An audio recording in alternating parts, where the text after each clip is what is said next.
नमस्कार दोस्तों, कलयुग के चमत्कार संतों की वाणी में आप सबका स्वागत है। दोस्तों, आज की वीडियो में हम चर्चा करेंगे पंच कन्याओं के बारे में।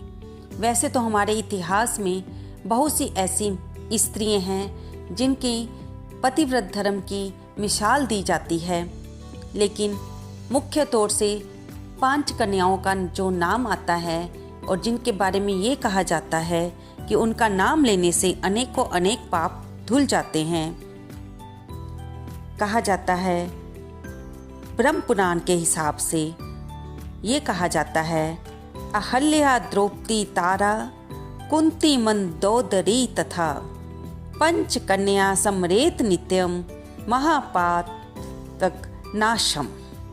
अर्थात अहल्या, द्रौपदी, तारा, कुंती और मंदोदरी, इन 5 कन्याओं का रोज स्मरण करने से अनेकों अनेक पापों का नाश होता है। आइए जानते हैं इन 5 कन्याओं के बारे में। पहली हम अहल्या देवी के बारे में बात करेंगे। अहल्या, जो कि ऋषि गौतम की पत्नी थी और बहुत ही सुंदर थी। इनको ब्रह्मा जी ने चिर यौवन का वरदान दिया था। एक बार गौतम ऋषि स्नान करने के लिए गए तो उनके पीछे से शचीपति इंद्र ने गौतम ऋषि का रूप धारण करके अहल्या का सतीत्व भंग करने का प्रयास किया।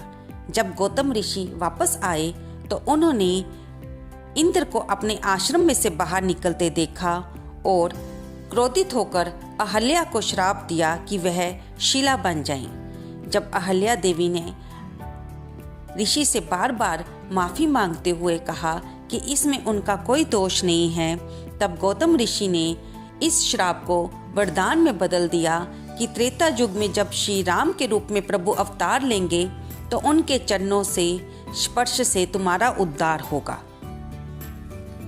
तो इस प्रकार जब अहल्या जी शिला के रूप में परिवर्तित हो गई तो भगवान राम ने जब त्रेता युग में अवतार लिया तो उन्होंने अपने चरण स्पर्श से अहल्या माँ को दोबारा स्त्री में बदल दिया और उन्हें मुक्ति प्रदान की। फिर हम बात करेंगे द्रौपदी देवी की, जो कि यज्ञ की अग्नि से प्रकट हुई थी, इसलिए उन्हें याज्ञनी कहा जाता है। और द्रुपद की बेटी होने के कारण उन्हें द्रौपदी कहा जाता है। द्रौपदी जो कि 5 पतियों की नारी थी, युधिष्ठिर, भीम, अर्जुन, नकुल और सहदेव। यूं तो अर्जुन ने ही उन्हें प्रतियोगिता में जीता था, लेकिन कुंती माँ की आज्ञा से वे 5 भाइयों की पत्नी बनी और ऋषि वेदव्यास से उन्हें ये वरदान प्राप्त हुआ था कि उनका कौमार्य कायम रहेगा। इन 5 से उन्हें एक एक पुत्र रत्न की प्राप्ति हुई।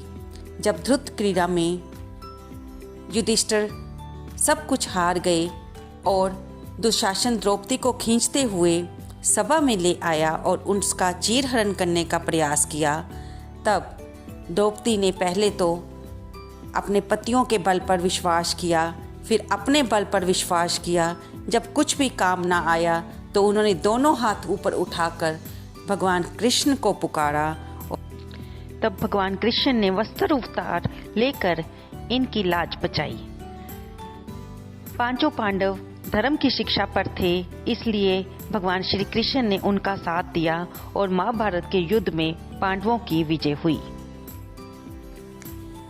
फिर हम बात करेंगे तीसरी कन्या तारा की, जो कि मंथन के समय प्रकट हुई थी, समुद्र में से निकली थी। बाली और सुषेण दोनों उनसे विवाह करने चाहते थे। फिर ये निर्णय हुआ कि जो तारा के बाएं भाग में खड़ा है वह उसका पति होगा और जो दाएं भाग में खड़ा है वह उसका पिता बनेगा। रामायण में ये कथा आती है कि तारा ने जब श्री राम ने बाली को मार दिया, तब तारा ने ही श्री राम जी को ये श्राप दिया था कि वे पत्नी को पाने के बाद भी उसका साथ नहीं रह पाएंगे और ऐसा ही हमने देखा कि रावण को मारने के बाद जब श्री राम माँ सीता के साथ वापस अयोध्या आए तो कुछ समय बाद माँ सीता को उन्होंने वनवास दे दिया। जब बाली मर गया तो तारा ने सुग्रीव के साथ विवाह किया और उसके साथ रहने लगी। बाली के पुत्र को अंगद को भगवान श्री राम ने अपने चरणों की भक्ति प्रदान की। अब हम बात करेंगे माता कुंती की, जो कि पांडवों की पत्नी थी और राजा शूरसेन की बेटी थी और उन्होंने इसका नाम पृथा रखा था, लेकिन फिर उन्होंने इसे अपनी बुआ के बेटे को कुंती भोज को, जो कि संतानहीन थे, उन्हें दे दिया। तब इनका नाम कुंती रखा गया। ऋषि दुर्वासा ने इन्हें मंत्र प्रदान किया था जिसका स्मरण करने से इन्हें पुत्र की प्राप्ति होती थी। नादानी में इन्होंने जब पहली बार मंत्र का स्मरण किया तब इन्हें करण प्राप्त हुआ, जिसे इन्होंने त्याग दिया क्योंकि ये उस समय कुंवारी थी। लोकलाज के भय से इन्होंने करण को एक टोकरी में ढककर नदी में बहा दिया। फिर बाद में जब इनकी शादी पांडु से हो गई तो राजा पांडु से शादी होने पर इसी मंत्र के स्मरण से ये 3 पुत्रों युधिष्ठिर, भीम और अर्जुन की माता बनी और माद्री को फिर इन्होंने ये मंत्र दिया और वे नकुल और सहदेव की माता बनी। जब पांडु की राजा की मौत हो गई तो माद्री उनके साथ सती हो गई। तब माता कुंती ने ही इन 5 पुत्रों का पालन पोषण किया और इन्हें धर्म अधर्म की शिक्षा दी। ये उन्हीं के ही ज्ञान का प्रभाव था कि ये सभी भाई धर्म की राह पर चले और इन्हें कृष्ण की कृपा प्रदान हुई। इसके बाद हम बात करेंगे मंदोदरी की। मंदोदरी जिसे कि चिर कुमारी कहा जाता है, जो मायासुर की बेटी थी और अप्सरा हेमा की पुत्री थी। इसी कारण अप्सरा की पुत्री होने के कारण वह बहुत ही सुंदर थी। वह आदि दानव भी थी। इन्हें भगवान शिव से ये वरदान मांगा था कि इनका पति विद्वान और शक्तिशाली हो, इसलिए इनका विवाह रावण से हुआ। वह रावण को समझाती रहती थी कि वह सीता को भगवान राम को सौंप दें और इसी में उसका कल्याण होगा, लेकिन अहंकार के कारण रावण नहीं मानता था और अंत में रावण का श्री राम जी के साथ जब युद्ध हुआ तो रावण मारा गया। इस सब 5 कन्याओं को पंचकन्या कहा जाता है, जिसका स्मरण लेने मात्र से ही अनेक पाप नष्ट हो जाते हैं। दोस्तों, आपको ये जानकारी कैसी लगी? इसे लाइक करें, शेयर करें और इसमें कमेंट करें। कृपया इसे सब्सक्राइब करना ना भूलें। अगर आप इस चैनल पर नए हों तो बेल आइकन दबाकर इसे ज़रूर सब्सक्राइब करें।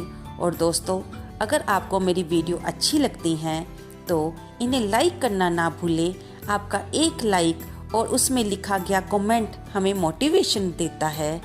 आपका बहुत बहुत धन्यवाद।